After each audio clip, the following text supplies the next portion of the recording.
Hey everybody, welcome to Out of Bed. This is the podcast where I interview my friends and some new friends about what gets them out of bed, what they're passionate about, and just whatever the hell they really want to talk about. I would like to remind everybody that this is not a wrestling podcast. I promise it's not a wrestling podcast.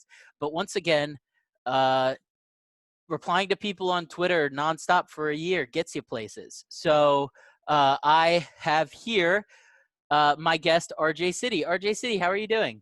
I'm great. I want to thank you for your tenacity. I have never been thanked for my tenacity before. That means you a were lot. quite tenacious. I tried. Seemed like a nice fella, and you tried. You said a podcast. It was very out in the open, and then for you, I think you established enough of a rapport. Mm-hmm. I tried. I tried. Okay, let's do this because I don't, and I still don't know you. Yeah, we still haven't met. Mm-hmm. We still haven't heard each other breathe in person. Now okay, yeah. have. I mean, I could try harder. I do have like a very close microphone. No, yeah, I know. I'm getting some sort of breeze. But no. You build a rapport because some guys, because now there's a lot going on. There's a lot of podcast business happening. Mm-hmm. People just message you. Oh, all the time, and everybody. I recognize that as a chubby white male with a beard, that the market for podcasts for people that like look and have the experience of me is pretty filled up. Like we have dominated this market. So I know that I don't really have much any business doing a podcast, but it's more I feel that I have been gifted with beautiful friends who will listen to me ramble for hours about wrestling or comic books or superheroes or Avatar: The Last Airbender or my feelings on a Goofy movie. And I want to give that to other people. I want them to have the opportunity to ramble because it feels nice to talk about something that you're passionate about, and I enjoy hearing people talk about things that they're passionate about because it makes the subject infinitely more interesting if you're engaged. Yes. And so in many ways, you're perhaps a reflective surface. That's what I would like to be. That's the hope and the goal. So some of our listeners may know that normally we have another guest or another co-host with us. Matt is unavailable to get on because he's using a work computer, and work said no Zoom calls with wrestlers. But not they should. I don't know where the man works. Mm-hmm. I don't know what his place of business is, but I can't imagine any reputable professional organization would tolerate the use of their equipment to hear me talk to you. That's very fair. And for the record, he works at fair this enough. is where I come out of the back, right? Oh, he's here. He made it. His place I just entered from the gorilla position. Oh, God. So why are you you're not a non-video participant, Matthew? All right, watch it. Here we go. Are you going to become a video participant? Yep. Oh, there he is. Oh, yes. So nice. Hey, how's it going? Good. Now this is you're on your work computer? I am. I'm totally breaking the law here. Yeah, we were just agreeing with your work computer's decision that you shouldn't be doing this on there. Oh, it was a bad decision. It was a bad decision on my end. I frantically started messaging coworkers. And they're like, "How do I break the code? How do I break the code?" Yeah. So well, if there's any problem when you return to work, you tell them to call me, and I will agree with everything that they've said. Will do. And I would recommend a swift punishment for you because this is a complete waste of their resources. Yeah. They didn't realize when they handed me this computer that I'd be so reckless. Yeah, that's a real shame. Yeah. Well, they should have Google searched me. Again, it's 2020. They should realize they hand any white man a computer, he's going to use it to make a podcast. Now, Matt, I know that Topher is drinking a beer. Right. Out of his coffee mug. What are you drinking? Is that some sort of cola? It's rum and Coke. Oh, fantastic. Yep. When we do this podcast in person, we have usually consumed beverages. Right. And like normally we have a producer who's with us, and he has an extensive liquor collection. Some might call it having a problem. And we would like stop at his liquor station before going up to the podcast and make the guest whatever they would like to drink. Mm. So unfortunately, we can't give you any drinks. I've got all I need here. A nice. Oh. Of course, this is just straight vodka from the bottle. That's perfect. As you know. Nice. That's usually my go-to beverage of choice. It's great stuff. So in many ways, do you think you're doing this podcast so you come off to people who know you as perhaps more productive drunks? I think more to shock people. They're like, that dude drinks? Really? Yeah. In the words of John Mulaney, Matt doesn't look like he would ever do anything. So that's fair. Accurate. Except for abuse work resources. Yes. There is that. There's a litany of things being listed right now. So Matt, this is RJ City. You guys know each other now, so that's fun. I'm really excited. Welcome to the show, man. Oh, thank you for having me. I was just about to ask him a question. I was going to ask him the question, but I think that now you are here, I would love if you asked him the question, Matt. So, what gets you out of bed? I think a good amount of self-loathing. Good. I think that really, really hits me because right now I don't have to be up at a certain time. In this pandemic environment, as you know, we can kind of make the rules. I have things to do, but I can do them on my schedule. Mm-hmm. You know? So but I like to get up early. My rule of thumb used to be on a day off, if I missed The View, which was on at 10 a.m., I would hate myself. I would say, you're a disgusting person. You can't even get up in time for The View. Like, that's pretty embarrassing. So ideally, I like to get up at, the latest 9 a.m. if I'm sleeping in. If I have nothing to do, still up at 9 a.m. 9:15, 9:30 repulses me as a person. I'll go, oh my God. I won't laugh it off. These sleep in people, I'm very envious of them just to go like, people who get up at 2 o'clock in the afternoon, I don't understand it. Right. Yeah, you get to the halfway point of the third hour of the Today Show, and you're like, oh no, they're drinking wine. Yeah. Once you see Hoda, it's time to really just go back to bed at that point. Your day's shot. Your day is shot. I also find having an experiment, when you your parents set, not that they set stringent bedtimes, but they set bedtimes, okay? And you're used to them. And then there's that element when you get older and you can really go to bed whenever you want, you're on your own and whatever. And You're like, great. And then you're like, oh, that was still a pretty sensible restriction that was placed on me. And it will do a lot for my life long term. So you know what? I think I'm going to keep it. So what is that bedtime for you generally? Well, it would normally depend on when I'm going to get up, but I would say midnight at the latest. Mm-hmm. That's when I would be sleeping. Yeah. Sometimes getting ready for bed can be a big performance. Oh, totally. You gotta change into your comfies. You've got to maybe read a little bit of a book. Yes. Check social media for the last time. Probably reverse those. You should read the book after checking social media. You shouldn't have the screen in front of you. But I have the screen in front of me all the time, and it fucks up my sleep schedule a lot. Yes. It's not good. You shouldn't have it by your head, apparently. Oh, yeah. That has been my biggest way of trying to convince my wife that we should have a TV in the bedroom. It's just like, babe, this is not healthy. We really shouldn't. We should stop doing this. We should get a TV. And it has not worked at all. Just a word to the wise man. I've been married 9 years. You're never going to win that battle. I know. Well, TV belongs in the living room, unfortunately.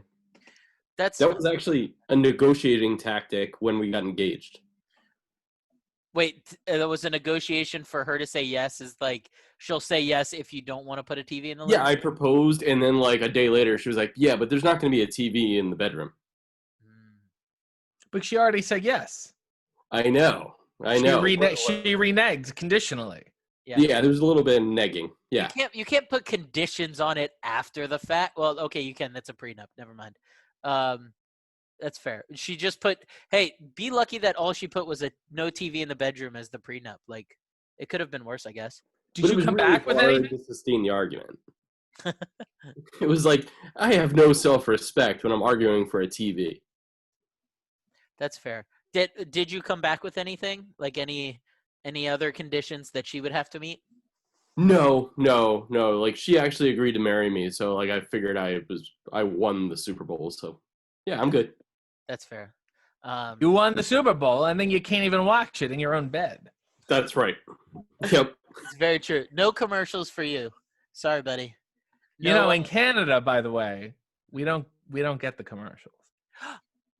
In the They're- Super Bowl? Yeah, they're an American audience. It's for an American audience.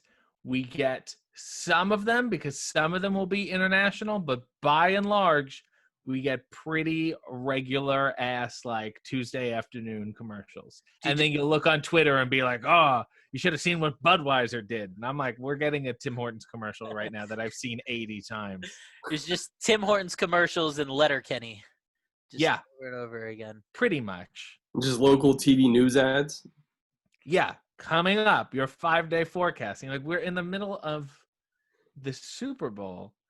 That's when that's when I know the Super Bowl's like over, is when the commercials start becoming like about the news that's happening at 10 o'clock, or the it's like a local hardware store. I'm like, oh, okay, there's no more good ads. I can just turn it off now. Everybody Yeah. spent their money. Yeah, exactly. Nobody's getting ads in the fourth quarter. So Nobody wants that. so Canada Yeah. blocks the big ads. That is Well, because they have the Canadian company. They're like, we're not going to give these people free promotion. They're not paying us. Mm-hmm.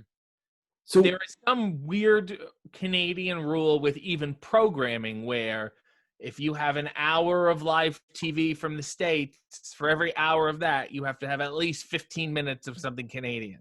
So a lot of Canadian things will be like post shows for things, okay. like the Talking Dead of like Canadian versions of shows, that kind of thing. Like after wrestling, there'll be a wrestling recap show. But yeah, commercials. They're like, we don't want to give you guys any more free promotion. Although it's You not. grew up in Canada? Yes, Toronto. So when did you realize there was actually cool Super Bowl ads? Did you know it as a kid? Yes, because I have family in the States. Okay. And they would say, oh, look, and of course, but then the next day you would see in the news or the newspaper, get a Right. load of this. You had to, and I was like, I watched the whole thing. I saw nothing at all. But now they give away the commercials like a week ahead of time. They just put them on YouTube. And Well, yeah, say, because nobody really wants to watch the Super Bowl. Right. that's fair. That's fair.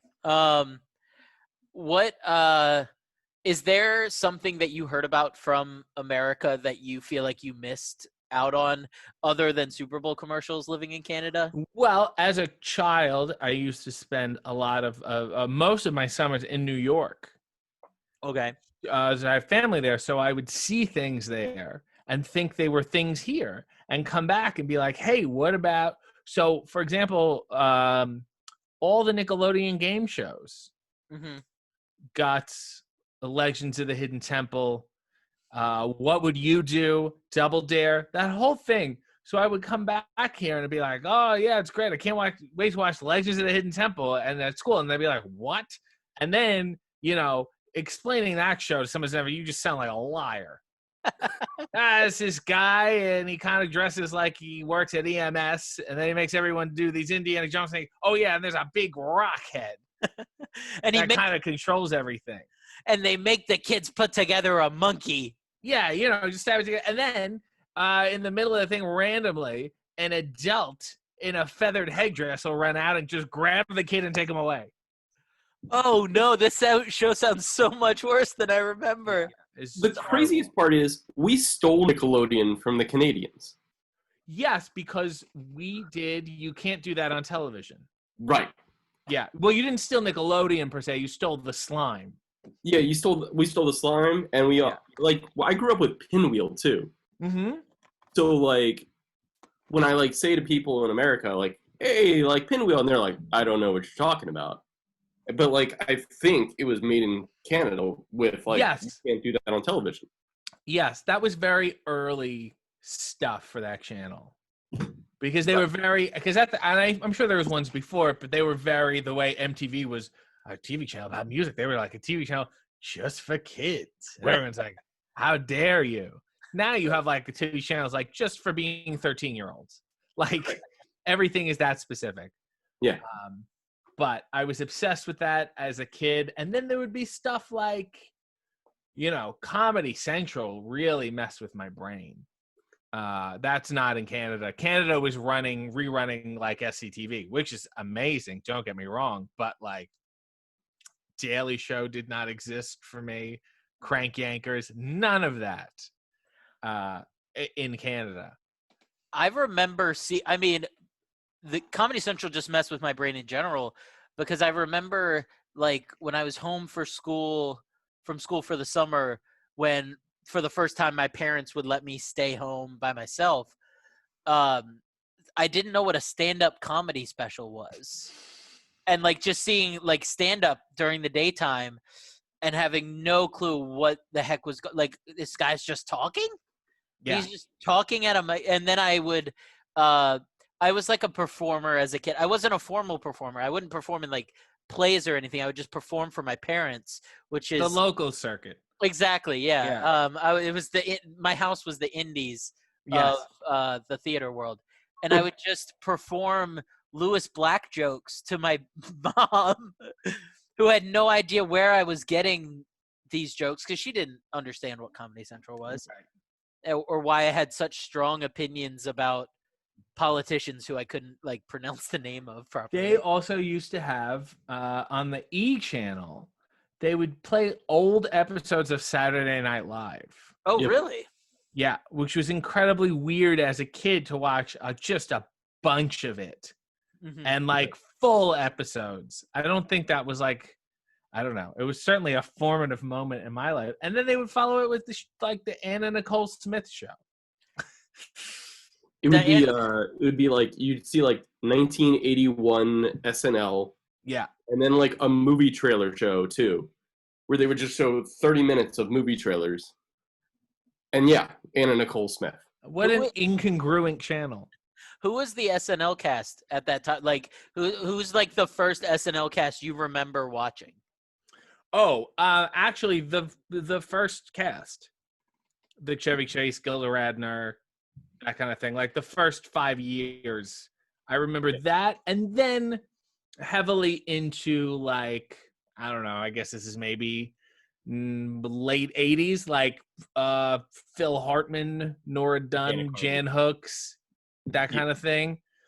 So like probably just before like Adam Sandler and Chris Farley and those kind of things. Yep. Really into like that Dana Carvey-ish, Kevin Nealon, John Lovitz. Now it's all coming back to me. Chopping broccoli. Also, yes, but also very heavily slanted towards early 90s politics. Yep. Which I had no understanding of, nor do I now. Yeah. I remember, like, I can't tell you the first SNL people I remember, but I can tell you the All That cast that I remember of, like, Keenan and Kel and Amanda Bynes and I forget who else, but I just remember Ross Perot being a person that I knew from All That. I had no idea that he had any political affiliation at all. I just thought he was a made-up character for a high-voiced guy with large ears. Like, it's funny. Yeah. Funny name, funny acting. What more do you need? I remember in '92, my mind being blown that Dana Carvey was doing George Bush and Ross Perot at the same time. Yes. Yes, and there was a thing where David Spade came out with him to do it, to make it look like they were both standing there. So he dressed as Ross Perot, but actually, they did a split screen thing, but actually Dana Carvey pre-taped his during the rehearsal as Ross Perot and talked to himself as George Bush, which is really just says nothing about David Spade. That he was about the size of Dana Carvey at that point. Yeah, and they're like, that's good. That's fine. He would accept at that point being a stand-in for a really big name comedian at that point. Yeah. Yeah. Well, he's in the opener. What are you going to do? Can't argue with that. Right. Yeah.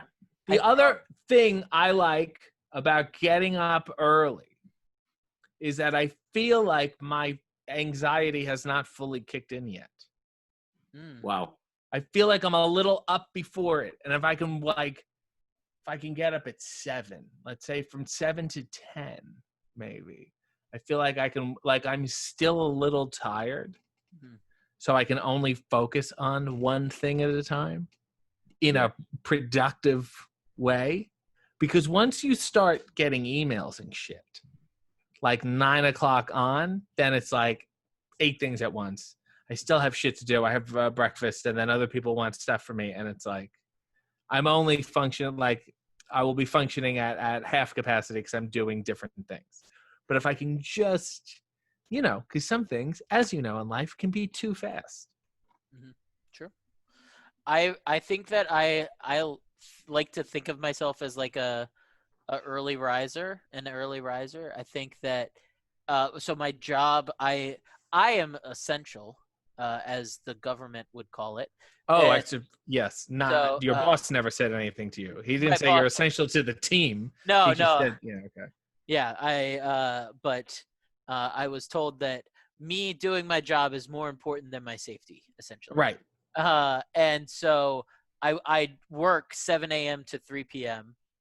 every day, which is the first time I've had a schedule like that. And getting up early is awful, but the magic of getting off at 3 p.m. every day is just I can't express how much I love it. But because of that, I just get up early on the weekends. Like I'll wake up at 6 o'clock because my body tells me it's time. Right. But I don't have anything to do. So I'll get up, and my wife is not an early riser at all. She will sleep until 2 p.m. if she's allowed. If like nothing stops her, she will keep sleeping. And so I'll get up and I'll go into the living room right here, and I will sit on this couch. Yes. And I will watch YouTube. And then I will immediately fall asleep at 6:05. But I got up at 6. Which is TBS time. Exactly. Yeah, exactly. And so I will immediately fall asleep, but will wake up before she inevitably wakes up, and I will be like, oh, I'm awake. I'll make you some coffee. And she'll be like, oh my gosh, how long have you been up? And I'll be like, oh, since 6 o'clock. I've been awake this whole time. But I really just sleep for a lot longer. Does it mess with your concept of lunch? A little bit. I feel like on the weekends, actually no, just in general, I feel like the idea of 3 meals a day doesn't happen for me anymore. Because if I don't tell my wife to eat food, she just will keep working, and like sometimes I'll come home at 3 and she'll be like, I haven't even had lunch yet. And she just will maybe have had like a bowl of oatmeal, and that'll last her till dinner. And I think that's kind of worn off on me. Like I will just eat very irregularly, and sometimes won't have breakfast, sometimes won't have lunch, and I don't really know how food works anymore. I feel like in the middle of all this, I've become a hobbit. Like I'll have breakfast at like 8:30, and then have second breakfast around 9:45. Lunch usually around 10:15, 10:30, and then by the middle of the day, I know I've just done terrible things. Made bad decisions. Yeah. And now, when you have long days, do you have a proclivity towards napping? Again, I'm saying this on my work computer. Yes. Yes. Good. Like I would say, like sometimes I'll get work done. I'll get up early and get work done, and then like around like noon, like lunchtime, I might nod off for like 30 minutes or 40 minutes. I'll set an alarm. My kids are running around me and all that kind of stuff, and I just can't. I can't function anymore. Like my body just sort of goes, "All right, we're done," and that's enough for me though. Like normally I won't regulate like that. Right. But in the middle of all of this, like with all the chaos, like my children have no rules whatsoever. They're feral, and so like my energy just dies in the middle of the day. Yes. And now how do you think living so rulelessly will impact them going forward? Do you think they'll have an okay time adjusting back to the rules? Do you think they ultimately need the rules? I think that they do need the rules. They like dabble in them with like the virtual classrooms and stuff like that, but it's like twice a week or something like that. Mm, So like they like started like sort of mouthing off a little bit to the teachers, like not like they weren't rude, but like one of them said like, "Hey, is this over pretty soon?" You know, like as if like I got things to do. Like I'm yeah. 6 years old.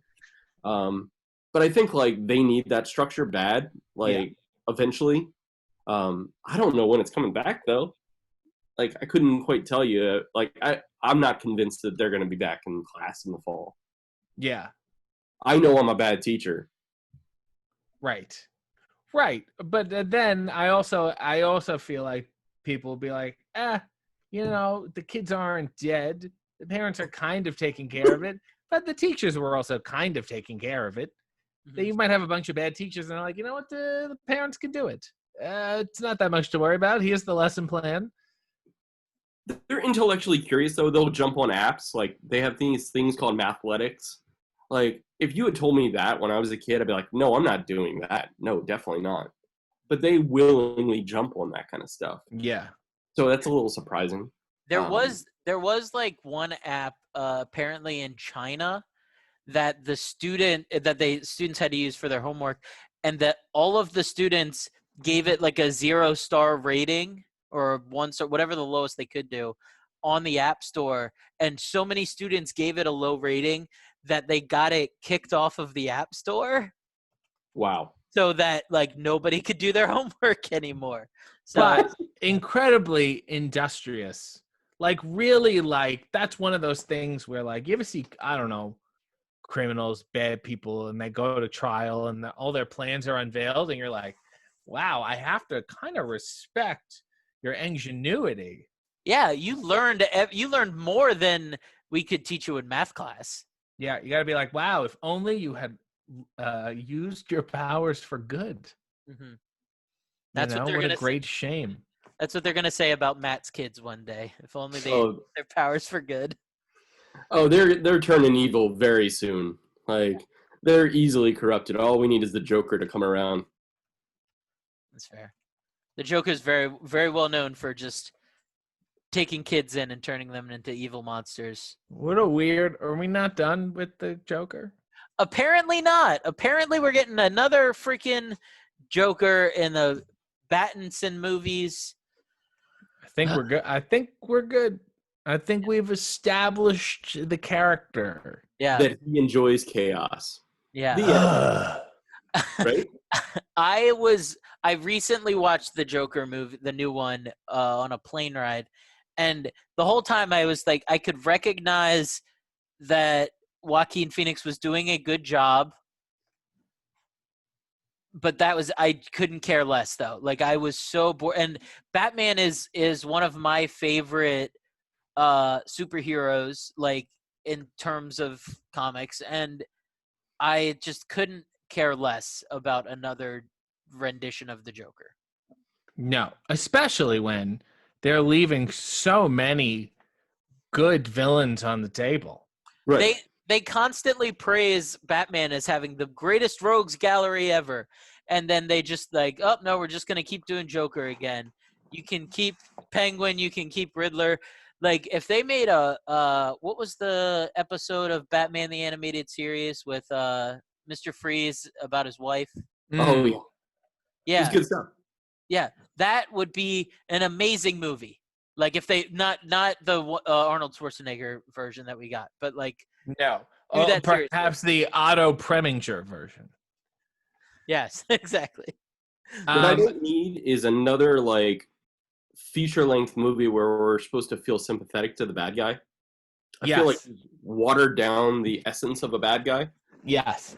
To the point where it's like the good guy doesn't mean anything. Yeah. Like a bad guy doesn't need an explanation. He's a bad guy. Right. He just ends up being the sad guy. Right. Yeah. Yeah.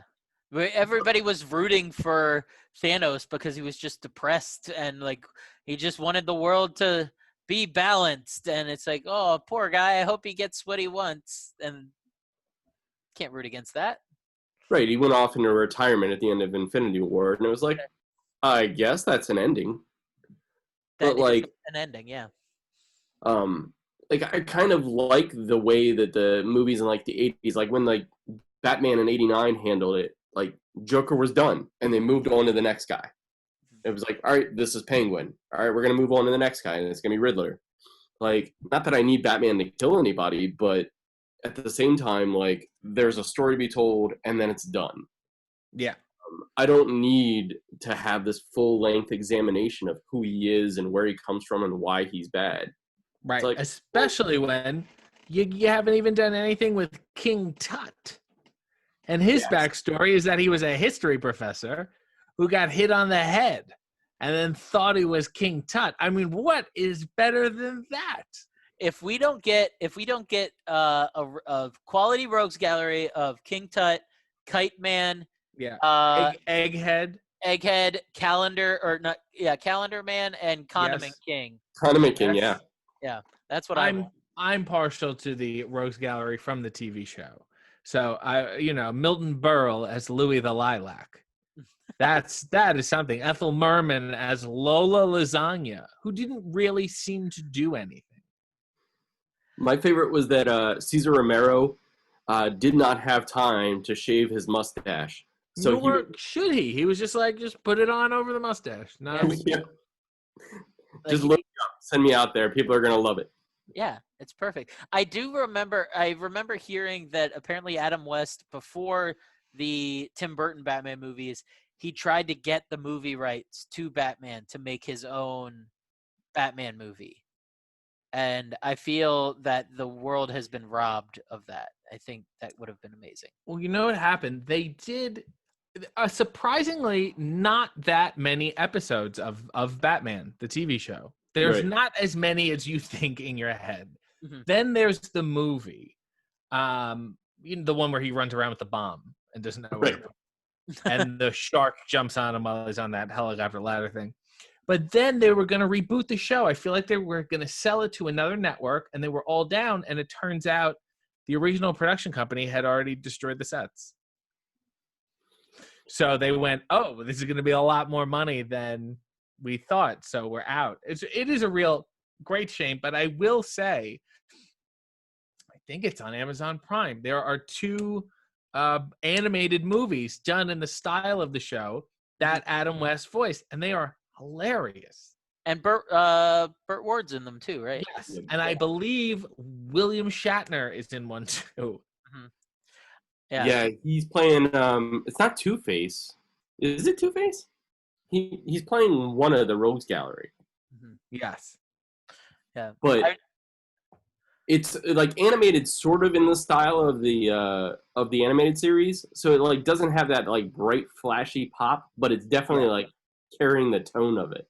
Yeah. Yeah. And it's good to hear Burt Ward saying holy something or other. Yeah. So nice to hear Burt Ward's voice again. He did show up in the new CW crossover with all of the superhero shows together. He was just like a guy walking his dog, but he was wearing Robin colors. And he said there was like a solar flare, and he said, "Holy flaming ball of death," or something like that. So he got another moment in the sun. I also remember in his book, he went on about what a large package he had. And it was so large that they were uncomfortable with him wearing his tights. I mix up Burt Ward, his words about being on set of Batman, and Screech talking about his time on Saved by the Bell, where he talks about just like does he say like slept with everybody or everybody was sleeping together or something? Yeah, it's not. What I'll tell you something. Dustin Diamond's no Burt Ward, especially in the package department. That's very true. And speaking of, there's no good transition to that. You have a YouTube show. Yes. Speaking of packages, is that where you were going? Yes, that's where I was going. You have a YouTube show called RJ Drinks Coffee in His Underwear. Is that the proper name of the show? Makes. God, yeah, I'm so embarrassed. I make it. I don't just drink it. That's fair. Hey, I've seen some episodes have been just cans of coffee. That's true. Happen. Yes. I know. Well, I take it on the road sometimes. I do remote episodes. That's fair. But you drink coffee in your underwear. You wear a different pair of underwear each time. Mm-hmm. And you make a point to show them off. They're all very nice. Where did this come from? What was the, idea behind that? Well, at some point, everyone was streaming and doing their own streaming this and streaming that. So I said it as a joke. And wrestling legend person, Tommy Dreamer, said, you might as well. Everyone else is doing. And then I thought, oh, okay, I guess I might as well. And then I thought, let's just do one. And we will see. And now I've been doing it for more than 2 years for some reason, Sunday mornings. And I've had an eclectic number of guests. I don't know of another show yet that's had both Steve Austin and Tony Award nominee Mario Cantone. That is fantastic. In the same episode? What? No, not in the same episode. No, I couldn't get Mario out of New York. Okay, I was going to say, that is one amazing couch session. Yeah. No. Although I did have Billy Gunn, Tommy Dreamer, and Hornswoggle in the same episode on the same couch. Wow. Yeah, so it had to be reupholstered after that, but yeah, definitely. Especially Billy Gunn, because he is Mr. Ass. So I feel there's gonna be some damage done to the couch. There's gonna be a new groove in the couch. Yeah. So when you had specified that you were gonna do this, and Tommy said, "Go ahead and do it," did you specify to him that it was gonna be in your underwear? Yeah, I said I'm gonna do a live stream of me making coffee in my underwear. That was the joke. Was look at how stupid this is, because everyone's streaming this stupid stuff. It was a commentary on modern society, and it backfired and blew up in my face. And now I became one of them. I became what I most hated. This is my Twilight Zone episode. You are now a YouTuber. Yes. Well, which is great, because now I guess everyone has to be. And I'm like, well, welcome, everyone. This is what I've been doing every Sunday. Yep, exactly. Be sure to follow us at Out of Bed Podcast on YouTube. Thank you very much. See how this is working? Exactly. It's perfect. Now, you did mention that it was like a biting commentary on other streamers. Yes. On mediocre, thoughtless content. That's like this. Exactly. Yes, this is perfect. I have had difficulty. I explain a lot of YouTubers to people because that is my main form of entertainment is I watch YouTube. Yeah. And I have had some difficulty explaining you to people as somebody that I watch on YouTube, because the only way I can do it is like he kind of does this like biting commentary on wrestling by like deconstructing it and making fun of it while also talking about the Golden Girls. Yeah, I think and maybe that is my marketing problem, is that I'm very hard to, I guess, put in one box and sell and be like, this is it. I do a bunch of weird different things, seemingly on purpose. And I definitely go against what anyone wants. And most of my demographic is, generally speaking, dead. I think that's fair to say. I'd say that that makes sense. I do think though, I am a big fan of pop punk music, and I Yes. feel that pop punk is very unrelatable to a lot of people. Mm-hmm. But the people that it does relate to, it hits them so hard that the fan base is very rabid, no matter how small it might be. Right. And I feel it could be kind of similar with you, while like your demographic is like smaller, the people that like wrestling and also can talk about very old actresses like lose their minds over you. Yeah. Yeah, that very just in the middle of that Venn diagram is maybe 8 people, but they love it. Oh, they go crazy for it. Yeah. Yeah, it's outstanding. What happened there? Did you just take your keys out of your pocket? I did. They were jangling, so I And they went. were just bothering you only now? How long have we Yeah. been talking? And suddenly they've become an irritant to So you? they sometimes they are in like I hang them on Right. my belt loop, Because and there's a lot going on there. yeah, and they were. I have this gets me into my apartment. Yeah. This is my house key, and my mail key, and my Mm. car, and then a bunch of other shit that I don't know about, but I'm too terrified to get rid of. But Because then when you go, let's say you go food shopping or something, Mhm. you drive your car, you take them, you unhook them from your belt. Yes. You put it in your car, you turn it on, you drive to the store, and then you hook them back on?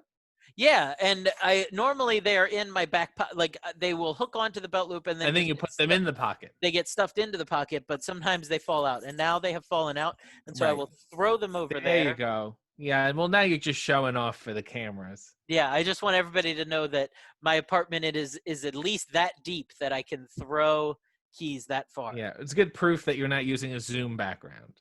Yeah, I could do that though. I have a lot of weird ones saved from improv. Um, this is the cover to Mario Tennis. Oh, that's great. Um, this is the cover to GoldenEye. And this was you did an N64 improv show.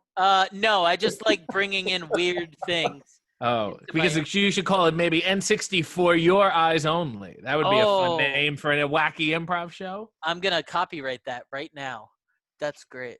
Fun fact about this: there's some weird shit going on with the box art. This is the real box, and that is the start of Pierce Brosnan's mouth, and that is supposedly Pierce Brosnan's hand holding the gun, but it looks like one big mouth. Oh yeah, almost like Jack Nicholson in The Joker. It really does, and now Where he we've put come. that fake mouth, and he's holding it not in front of his eye at all. I Right. know he can't aim. Well, he's James Bond. He doesn't need to aim. Well, I guess that's the thing, is that his eye is so good that he doesn't actually need to aim. Yeah, it's just boom, boom, boom, and then all the bad guys die. Wow. You know, people look at Pierce Brosnan and they say James Bond. I see the guy who stole Sally Field away from Robin Williams, and I can't get over it. It upsets me. But let's be honest, Mrs. Doubtfire they were not a good match, Sally Field and Robin Williams, and also Sally Field and Pierce Brosnan. I'm sorry. What's Sally Field doing with her life that she's pulling on all these fellas? Yeah, Pierce Brosnan is Right, running over exactly. to her? It was very bizarre.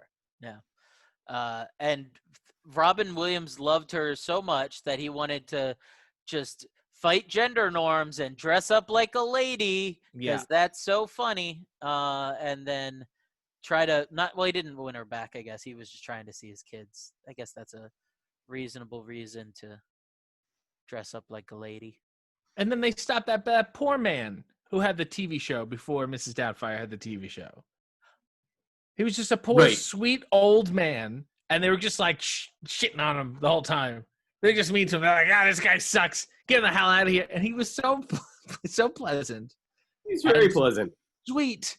Just a kind man who cared very PBS in the best way possible. And I'm like, God, the hell with this guy. Doesn't he suck? And the boss is like, yeah, he's really boring. It's like, you guys are so mean to him. And then at the end, when Mrs. Doubtfire gets the show, they're in, he's in the makeup and the whole thing. And then it's dinosaurs, talking about dinosaurs, and they're rapping. And it's like so many bells and whistles. There's no way that show made it past the season.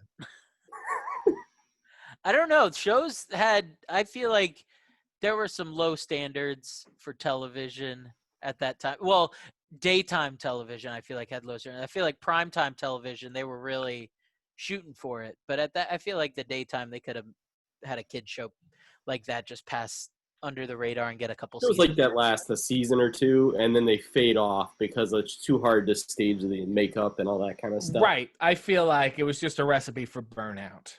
Mm-hmm. Yeah, Yeah. it was the launching pad for Robin Williams' character to like go on to bigger and better things. He was done with voicing characters. Yes.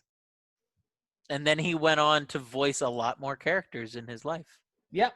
And they also, in every Robin Williams movie, they always have to wedge in a part where he does multiple voices. Right. Yeah. Like Aladdin, they just made that, like, he was just forcing impressions. Yeah, let's do that thing. We just do a bunch of presents, and then in the Mrs. Doubtfire in the makeup chair, Mm-hmm. they keep spinning him around. It's just all these different voices. Mm-hmm. Barbara Streisand and Yeah, and I think Good Morning Vietnam was the same thing. Flubber was the same deal. Patch Adams is literally like a doctor who does different voices for different kids. I do have to give Aladdin credit, though, for having the appropriate reaction to him doing impersonations of Jack Nicholson and what's his name, Ed Sullivan. Like, nobody, like, we're supposed to laugh in the audience, and everybody in that movie is, like, looking at him stone-faced. Like, this isn't funny. Right. That's the best part. And it does make sense that a genie would kind of be omnipotent. And know the future of comedy. Yes. 10,000 years in the future. Yeah, just a real cogent knowledge of mainstream television. Right. Everything was popular between 1950 and 1990. Yeah, but that's the only thing that he had, like, omniscient knowledge about was comedy. Yeah. Nothing, like, he couldn't tell us about sports or politics or the environment. He just talked about what Ed Sullivan was doing. Yeah. Also, Robin Williams also voiced the merchant at the beginning of the movie. Yes. Who's like, come here, I have something to tell you.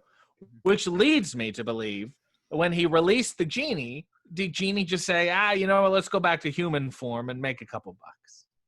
Let's leave a much milder life.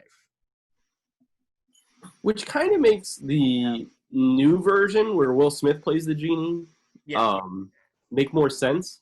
Where it's like, I went off and I retired and I became this guy.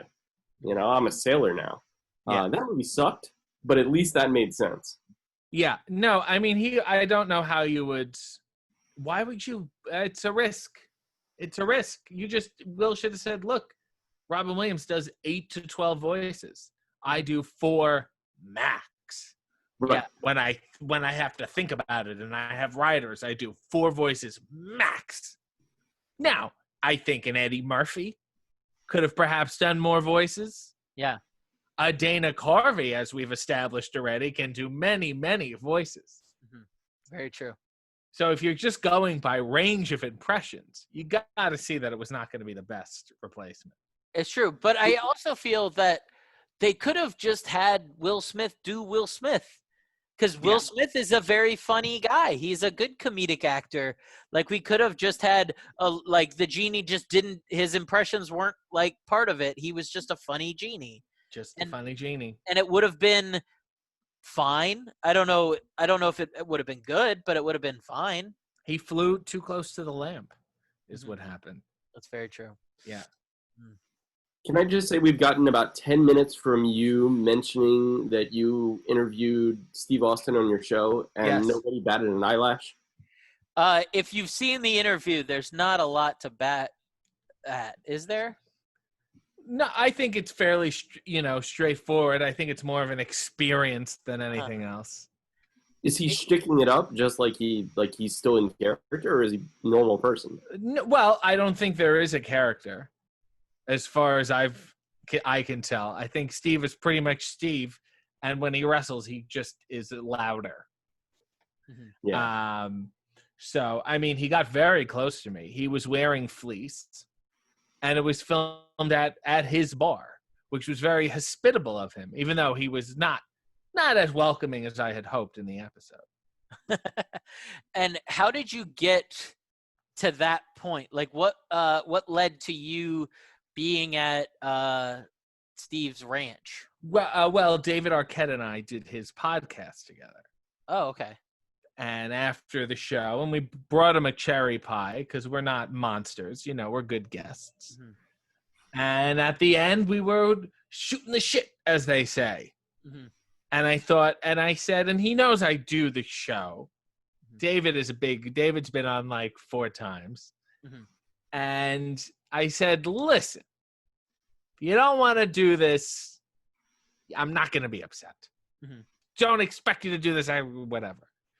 And he was like, no, let's do it. Let's just film it at the bar here. And I was like, well, fantastic. So that episode is filmed by David Arquette, who has a surprisingly steady hand for such an erratic lifestyle.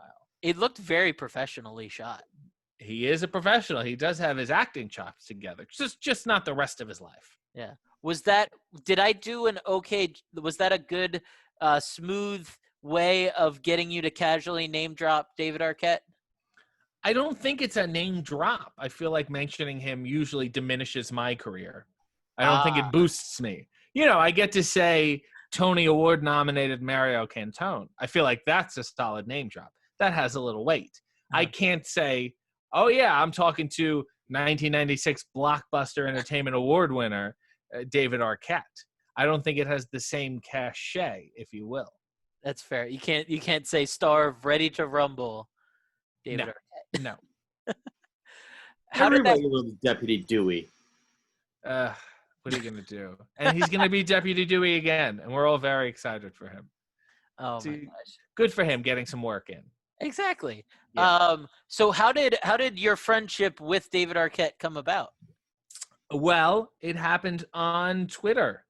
It was a large Twitter feud, as much like our friendship often are. Yeah. And it's on my Twitter page. I've collected the whole feud into a moment.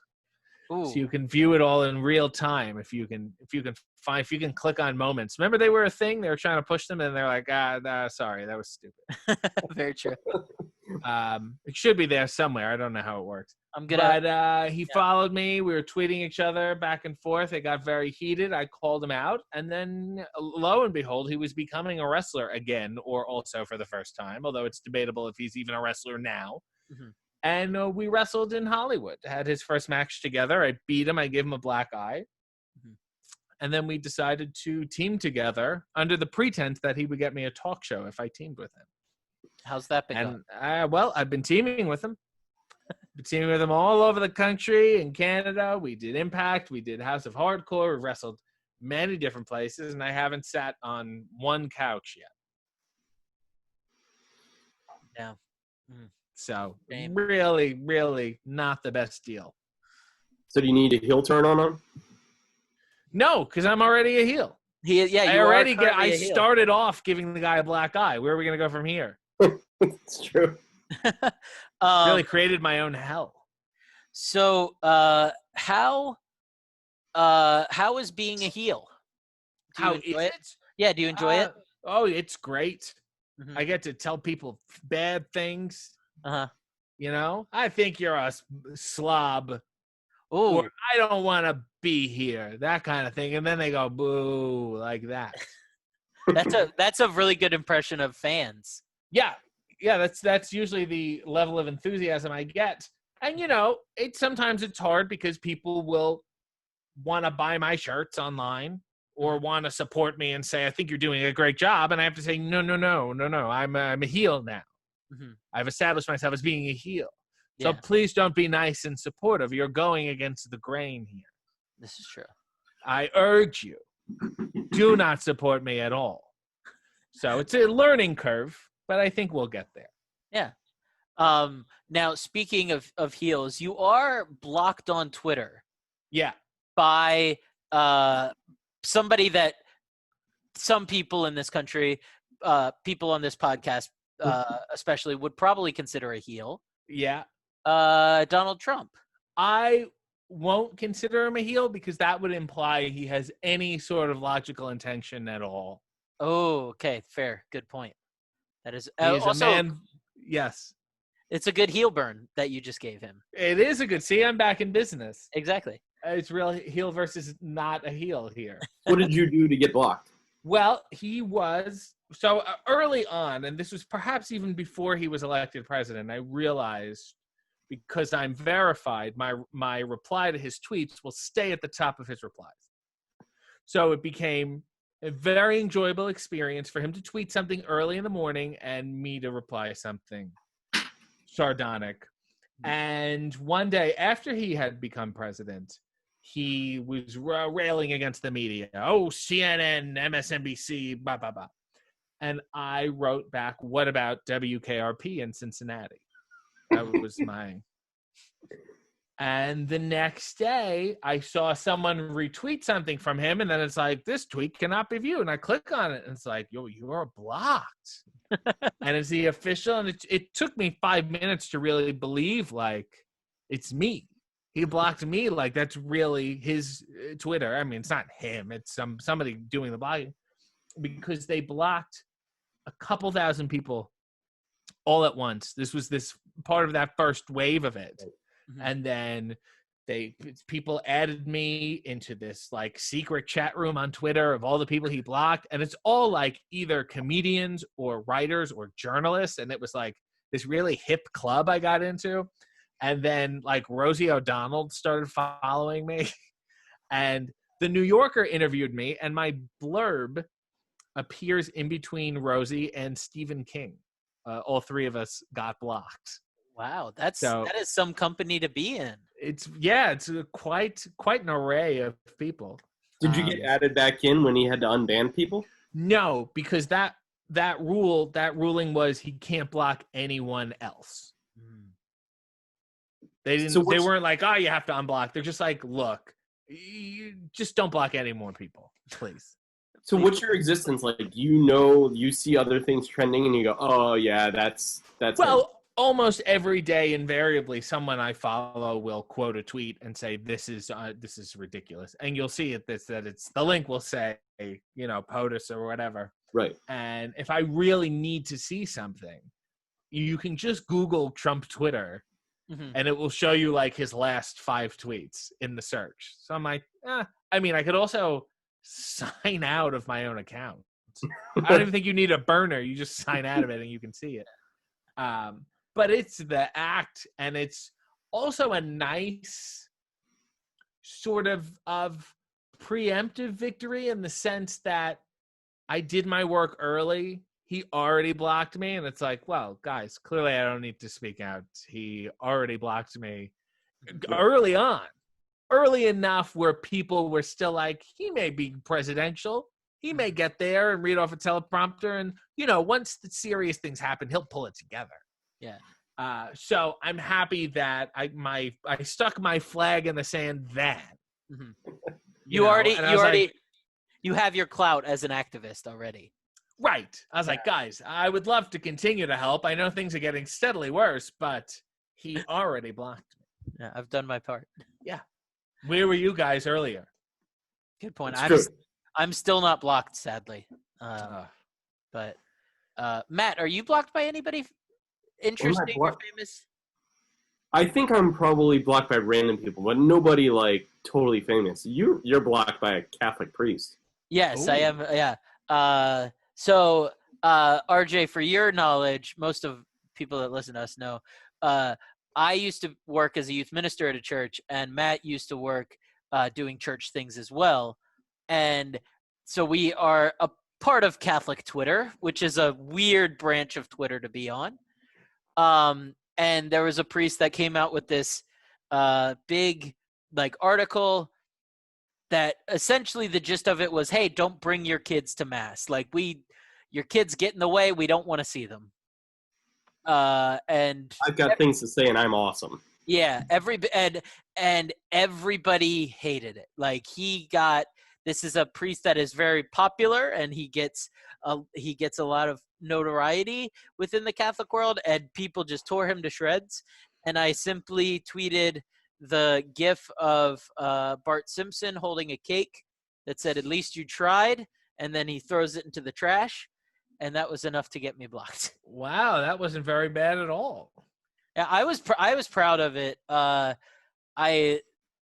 I think that I'm saying that wasn't a lot to Oh, I push him over know. the edge. Yeah, it seemed like a pretty there were some pretty not mild ones that Yeah. came out like that were a lot worse than that. Used foul language and all sorts of things, but I simply just put a little gif and that was enough.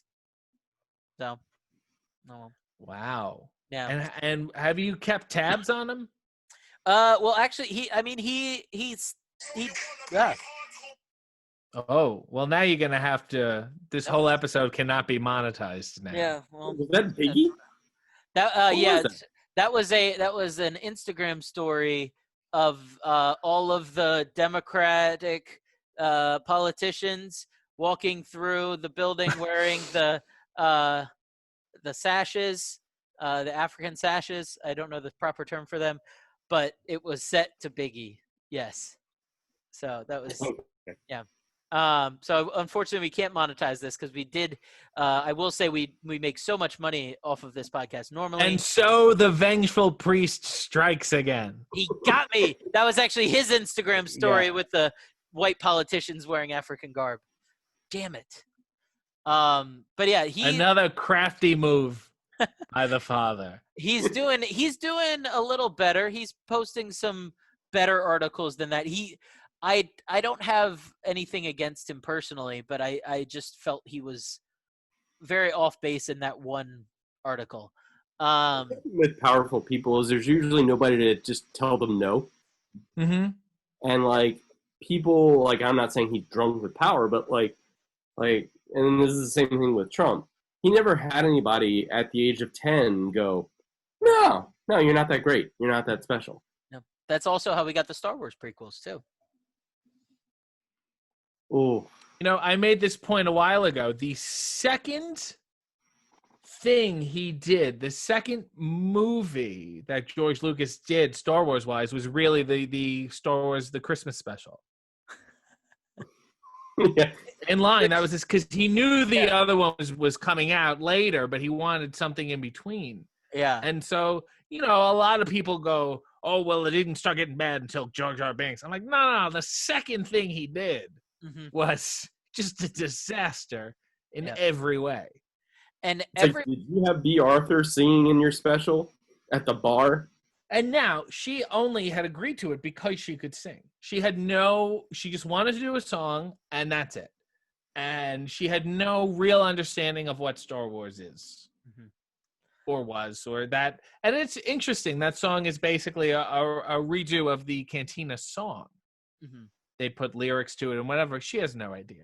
And she also, what I think is fascinating is that it's her like classic box haircut. And then they just give her like a rat tail. Was it also in? I haven't seen the Christmas special because I'm a little boy, and I don't have as much of an affinity for B. Arthur as you do. Arthur. Right, it's fun. But was it also in the genre of jizz, which is the name of the genre of the Cantina Band? Oh, no. I mean, it certainly starts there because that's the base of the song, but I would say it's a little more of a theatrical ballad. Right. And also, I think the premise is it's closing time. She's kicking all the aliens out, and they all want to have sex with her. They're like, no, come on, let's hang out. She's like, no, you guys got to go. It's very, you don't have to go home, but you can't stay here kind of thing. And Harvey Korman. I've got my Cormans crossed. Harvey Korman is also in it at the bar as an alien hitting on B. Arthur. I love you. We run away together.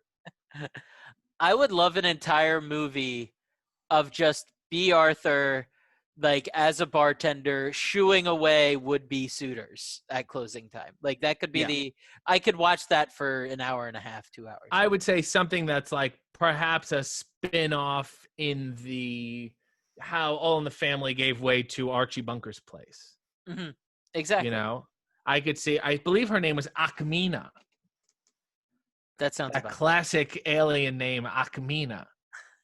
And also, you could tell that the aliens in that bar were a substantial budgetary downgrade Yes. from the film. I mean, one of them is just like a giant rat. It's a giant rat costume. You're like, what is it? Is it anything in it now? He's like, it's in a, mascot animals. There's a planet of mascot animals. You're like, oh, okay. That's a little weird. And Carrie Fisher sings a song about Life Day, which everybody's like, what's Life Day? Beyond meeting the Wookiees. And that was her chance to prove that she was Debbie Reynolds' daughter.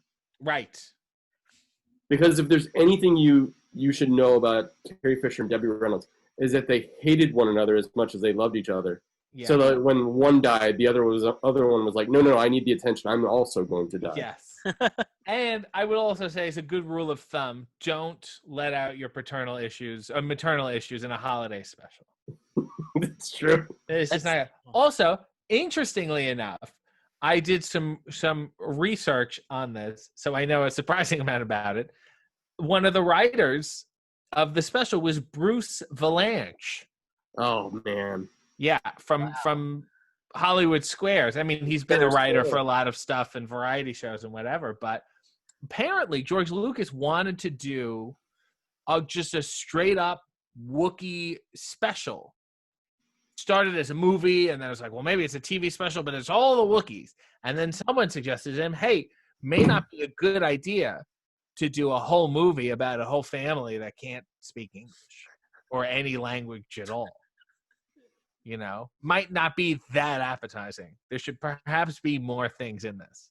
I did recently find out that with like the Marvel movies that Tim Gunn or James Gunn, whichever one, James like screwed Peter Gunn movies on TV in a few Yeah. years. James Gunn would write actual lines for Groot to say like I am like Vin Diesel would say I am Groot, but there would be real lyric lines that he was thinking about. Do you think that George Lucas was doing that with the Wookiees? Yeah, Like, I think there was really, because those Wookiees, Peter Mayhew was walking around going, what is my intention here? What do I want from this scene? Who is Chewie? Oh man.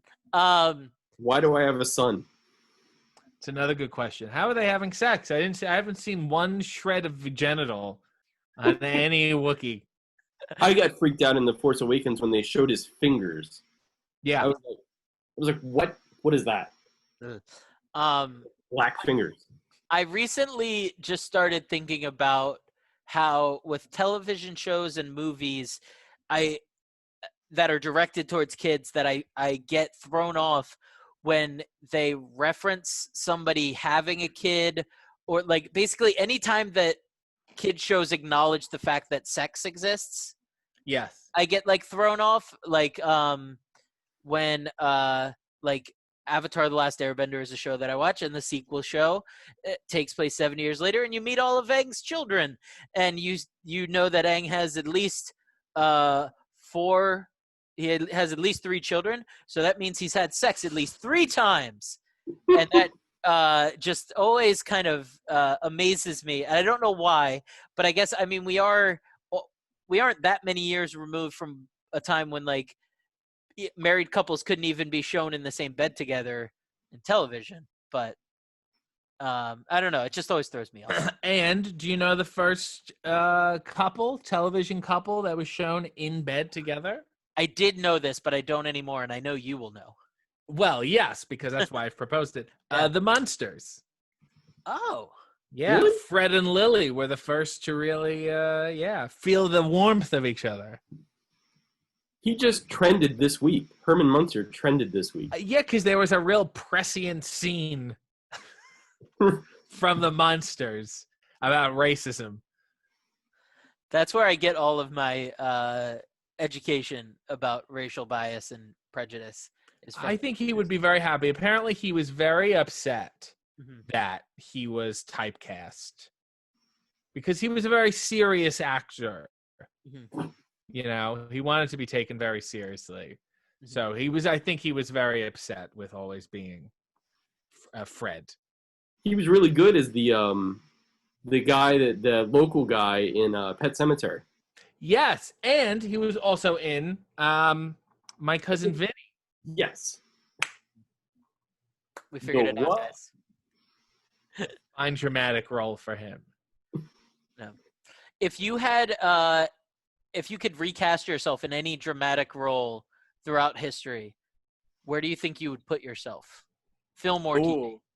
Well, I guess it's not dramatic, but I always just say that. Well, there's two musicals I want to be in that I should play.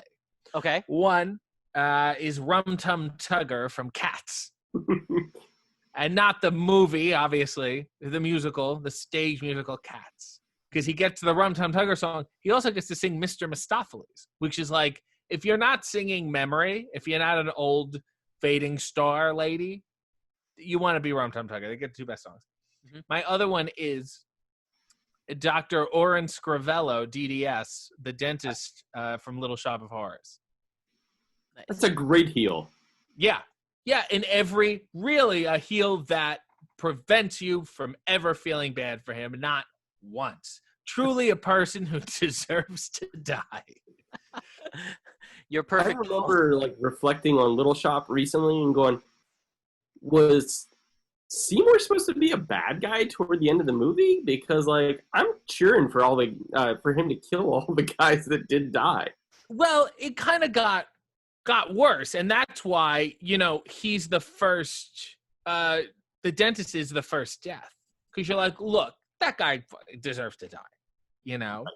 And then you kill Mr. Mushnick, who is basically a father to him, even though he was also a little bad. He was also a little good. So you're like, well, what are you doing, Seymour? And then, you know, depending on which ending you're familiar with, there are a couple different endings. You know, you have to deal with now killing your own wife. Right. Are there any modern musicals that you're super into these days? You know what? I did like, and this is a deep, obscure cut, Cannibal the Musical. Ooh. The Trey Parker and Matt Stone movie? Yes. Mm-hmm. They often remounted sometimes on stage. And I had a friend who was in it in Toronto a couple of years ago. And I saw it. And I mean, it's a parody of, you know, Oklahoma and things like that. So if you enjoy that base of like old kind of shitty musicals, then it becomes very enjoyable. I actually think it's kind of criminal that they haven't done a musical since Book of Mormon, which is like now 9 years ago. Yeah, I also feel like the problem is that everyone loved Book of Mormon. They're like, shit. Right. But Bigger and Longer Uncut was like a fantastic musical for like a cartoon. Yes. Well, who's the guy? There's a guy that reviews musicals, or a guy that's big in the Broadway community, and his name is escaping me. But he said that when Bigger, Longer, Uncut came out, he said it was the best musical he'd seen in like 10 or 20 years. And then when Team America World Police came out, he said that was one of the best musicals he'd seen in like 10 or 20 years. I forget. The name escapes me of who was complimenting them, but it was a big person. The important thing is that he said it. He did say it. It was said. And I went to see Book of Mormon with my wife, who loves musicals. I enjoy them, but I don't know anything about them really. And we saw Book of Mormon, and I was just going because I'm like, hey, these are the South Park guys. I like this. And the person next to me was this very nice older couple. They were adorable, and they were like, oh, we're very excited to see this musical. And I said, oh, I am too. I really love South Park. And they looked at me like I was crazy because they had no idea that it was made by Trey Parker and Matt Stone, or who they were, really. Right. And I think both of us were blown away at how good it was. Yeah. So good. Very enjoyable. Yes, go ahead. I was just going to say, like, just circling back to Little Shop, I'm a little disappointed that Chris Evans is going to be the dentist. Yeah, not my favorite. Maybe not something that needs to be remade. Also because I feel like they're going to go with a CGI plant. The Jim Henson puppet is so fantastic. Well, it's a tremendous work of art. Yeah. It's so big. And even the little versions. And I don't see how you compete with that movie. I don't even feel like it's that old to justify a remake, unfortunately.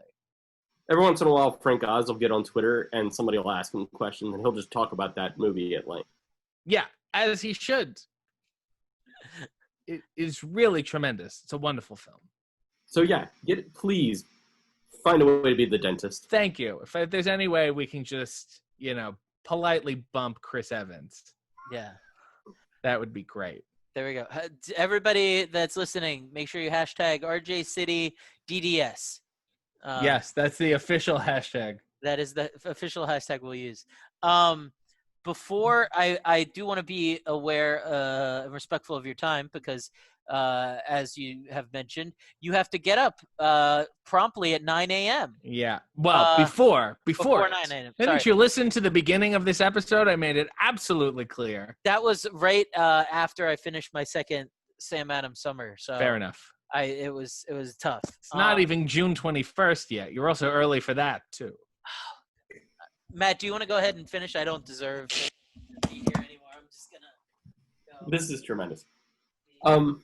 What are your biggest goals? What are, like, beyond what you do day to day? What are your biggest goals going forward? Well, I did have overarching goals in life of stuff I wanted to do and be, and they were kind of a little bit of everything at once. I think I was 10 years old, and there's a baseball card that I was playing baseball, and it's like, hobbies, and it says wrestling/entertaining. And it says future ambition, wrestler/entertainer. Now that's odd for a child to say. Very. Right? Wrestler, okay, fine. Some kids want to be wrestlers, but to be wrestler/entertainer, for a 10-year-old to use the term entertainer is really bizarre. It's 90, how old was I? 98? Does that make any sense? No, it couldn't have been 98. Was I 10? 88? Yeah, okay. I was born in 88, so it must be 98. So in the time of the NWO attitude. Yeah, I guess so. Yeah, but I'm a 10-year-old kid. A multi-hyphenate dream at 10. Yeah, and even to say the word entertainer, it's vague, but it's also a very archaic term. Like, I don't think anyone says that. Yet, looking back on it now, I just go, well, clearly, that's pretty much exactly what I became, and a really, it's vague, but it's also incredibly specific. Mm-hmm. So I do I feel like I will continue following that path. Having said that, I always say, if you asked me, 2 years ago, if I would be doing a weekly show where I make coffee in my underwear, I would say you're crazy. I would also say, if you were like, oh, you're going to have a feud with David Arquette and you're going to be a team, I'd be like, well, no. So I'm really enjoying not having a specific goal, because it does open me up to all of this weird, whatever I'm going to do, there's going to be a certain level of consistent idiocy. That I know. But I really, feel bad shutting myself off to stuff. Also, clearly, as we know, the world can change in the drop of a hat. So I don't want to get too tied. I'm just like, whatever it is, it will be kind of like this, no matter what. And so how did you train yourself to roll with the punches like that? A lot of disappointments. A lot of horrible reactions to failures and rejections and things you want to happen that don't happen. And then after enough of those, you realize it's a tremendous waste of your time to react like that, because it changes nothing. It just makes you feel worse, and you feel bad enough because it is disappointing if you fail at something, or if someone says no and you don't get, whatever. So it's like, look, it sucks, but then you figure out how to not make it suck any more than it should. And then you're like, well, let's just go on to the next thing, because as we know, and I'm not even referring to the pandemic, we're all going to be dead relatively soon. And I would have said this, in January before we knew anything. We're still all going to be dead relatively soon. So let us at least make I want to say make the most of our time, but that sounds very like Mother Teresa, like let's go out. And I'm like, nah, just don't waste it. At least do stuff you want to do, Yeah. you know? Do you feel that in your career you're doing all of the things you'd want to do, or they're like you have the coffee in your underwear, you have the wrestling, you have the like other comedy videos that you make on your channel? Do you feel like there's any other little thing you'd like to add on to that? I think it's, well, I always say some people will say like, well, what do you want to do? I'm like, I want to do more of the same and have it lead to more of the same, whether that's, you know, different stuff in the same thing or it's a bigger scale. Look, ideally more money, which would also allow me to do more things, stuff like that. And it's, you know, I mean, I did Coffee and Under for 2 years straight before I started making money on it, which is like, I feel like I put in the work. So I'm like happy that I'm making anything off of it, you know, like that's great. And you want to just keep going because more and more things open up that way. Right. So yeah, I just want to say more of the same, but better. That's great. Do you watch other people to sort of measure yourself against, or do you go, this doesn't make me happy anymore, I'll do this now? Yes and no. Some things on my Twitter and some things are pretty direct parodies of other people. And sometimes I love that they're there because they give me just instant ammunition to just shoot back. Whether it be, you know, a lot of wrestling people, a lot of my tweets about wrestling are just regurgitating stuff I read, but changing the ending. Yeah. A lot of stuff, I did these motivational wrestling videos because I saw, you know, Gary Vee. Yes. My wife is obsessed with Gary Vee. I absolutely cannot stand him. That's this aggressive, this motivational porn, basically, where you're like, no one is this motivated. I hate this. That stuff just clicks in my head, and it's like, you know, as opposed to just being angry about it, I'm like, well, let's make something and let it come out and see. So I do watch people, but then also I don't want to clutter my own head with stuff. I do like to see what's out there and what the gist is. If I do have a specific idea, though, I really do go out of my way to make sure no one is doing it right now, because it bothers me when I feel like people will steal my stuff. So I definitely don't want to do that to people. And I also would like to just have a unique voice. And if it's a thing like, even if I tweet a joke of something that's in the news, I'm like, let me search the keywords of my joke first to make sure nobody else did it. Because I don't want to be late to the party. It's just terrible. You know what I mean? Yeah. And then I'll just call up my mom and say it to her because I know she doesn't have Twitter. And then that'll be it. I'll be like, well, my mom thinks I'm cutting edge. No, but that's important to me to make sure, like, and a lot of my wrestling stuff especially is me just doing what I feel is left to be done. I like that. You know? I have noticed that, like, you do a great job of pointing out things that, like, we've all thought about wrestling but never said. I remember seeing there was like a clip of you talking about Tugboat, the wrestler, and just how we all just like glossed over the fact that this man is supposed to be a tugboat come to life. Yes. Why were none of us talking about this at the time? You know, that also came from a lot of, you know, hearing older guys watching wrestling now and saying, well, this isn't, realistic, and this, nobody's going to believe this, and nobody's going to buy it. Back in the day, everybody, blah, blah, blah, blah, blah, blah, blah. And then meanwhile, you look and this guy's going, hoo, hoo, and you're like, excuse me? Like, what? Sorry, this guy's okay? There were boat people back then? Like, did I miss it? But and then so too many super kicks in a match is too unbelievable.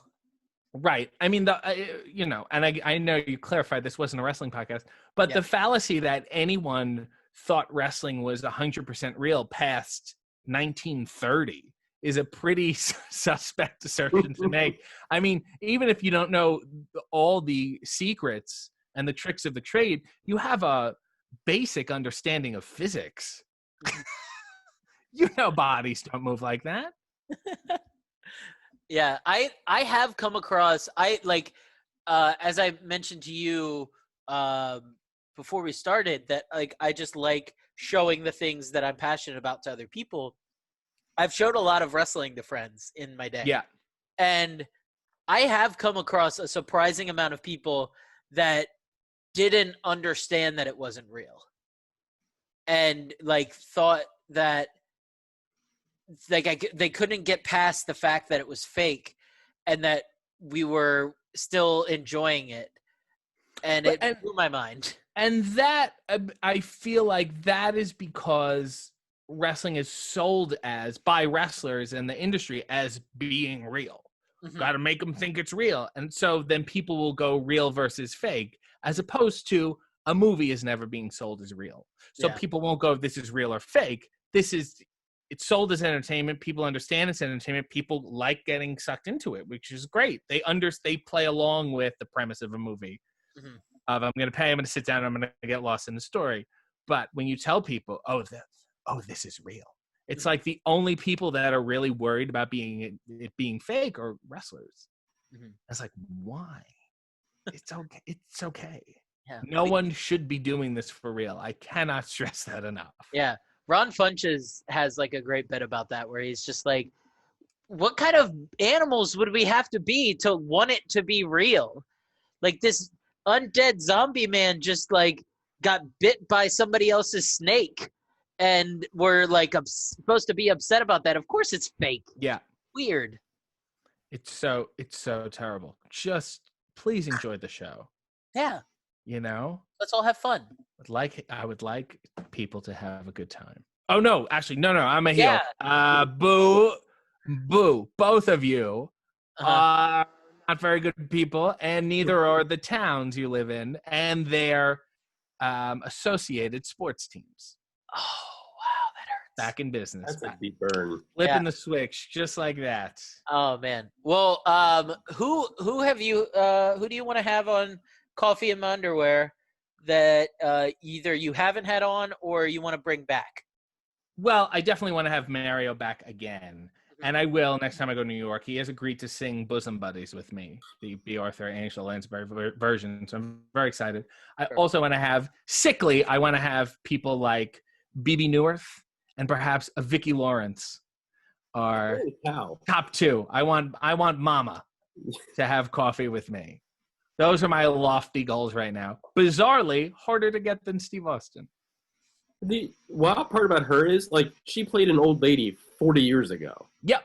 And, of course, and on the sketch show, on the Carol Burnett show, Carol Burnett was clearly much older than her. Right. And now you see her and you're like, she cleans up very nicely for however old she is. Yes. And does a one-woman show. Yeah. She's Mama, amazing. Does the whole thing. She is amazing. She does not, one of the few people who has not answered any of my tweets. Which makes me think maybe her nephew's doing it or something. Oh. Yeah. One day, we can hope. Yeah. I'm trying my best. Probably her no good grandson. Yeah. No, he's a real no good Nick, that guy. Well, thank you so much for being on, RJ. I really appreciate you feverishly liking all of my tweets that I reply to you with. Yes. And I hope your tenacity, you feel like it's now paid off. It really has. I don't think this podcast can go up any farther from here. No. We've stayed at the bottom and pretty much flatlined. Yeah, it's canceled now. Yeah. Yeah, that's fair. That's fine. Well, certainly for misappropriating work resources. That's true. Yeah. Exactly. So this will be confiscated. Where can people find you on the internet? They can just Google RJ City and a bunch of weird things will come up. Okay. Do you have yes? Do you have one thing that people should look at to give them a good understanding of who you are as an entertainer? Yeah, I would say go to my youtube.com/RJ City Loves You, which I need to change because I'm a heel now. And the first video is find the video with Steve Austin. I think it's short enough that I won't be wasting too much of your time. It's enough to decide whether you like me or not. And I'm trying to make this as efficient as possible. And if you don't like me, feel free to reach out and let me know. I'm a heel, and this is what I want. I love that your calling card is everybody else's nightmare. You're like, just Google my name and you'll see a bunch of weird stuff. Yeah, that's it. People will send me, they'll be like, do you know these pictures come up when you Google your name? I'm like, yeah, there's no sense in hiding it. It'd be quite a horrible scandal. Let's just turn it inside out and wear it on my chest and see what happens. Perfect. I love it. Well, thank you again. And for those of you listening and watching, thank you so much. You can follow us on outofbed_podcast on Instagram and other places that will link in the description. This is the YouTuber term for... It rolls down here. Yeah, in the doobly. Subscribe. Yeah, exactly. Like and subscribe. All that stuff. Retweet. Share it on your Tumblr. Thank you guys so much. This has been Out of Bed. Go back to sleep now.